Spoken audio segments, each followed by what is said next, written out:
వడ్ల కుప్పల మీదనే రైతులు చనిపోతున్న పరిస్థితి. రాష్ట్ర వ్యాప్తంగా ఇప్పటికీ 5 రైతులు మార్కెట్ యార్డ్లో పడిగాపులు కాస్తూ దీనంగా ఎదురు చూస్తూ హార్ట్అటాక్ తో గాని వివిధ కారణాల వల్ల ధాన్యపు కుప్పల మీదనే రైతులు చనిపోయిన పరిస్థితి ఉంది.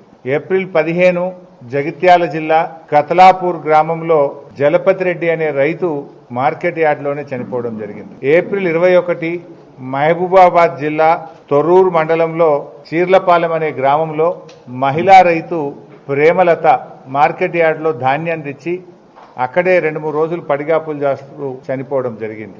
ఏప్రిల్ 26 సిద్దిపేట జిల్లా చేర్యాల మండలంలో ఆకునూరు గ్రామంలో హనుమయ్య అనే రైతు వడ్ల కుప్ప మీదనే ఆకునూరు గ్రామం చేర్యాల మండలం సిద్దిపేట జిల్లాలో చనిపోవడం జరిగింది. ఏప్రిల్ 22 మహబూబాబాద్ జిల్లా నెల్లికుదురు మండలం అక్కడ బిర్రు వెంకన్న అనే రైతు ధాన్యం తెచ్చి ధాన్యం కుప్ప మీదనే చనిపోవడం జరిగింది. ఇట్లా చాలా మంది రైతులు, అంటే ఇవి నిజంగా ఇవి నార్మల్ డెత్స్ కావు, ప్రభుత్వ నిర్లక్ష్యం వల్ల జరిగినటువంటి చావులు. ఒక రకంగా చెప్పాలంటే ఇవి ప్రభుత్వ హత్యలు.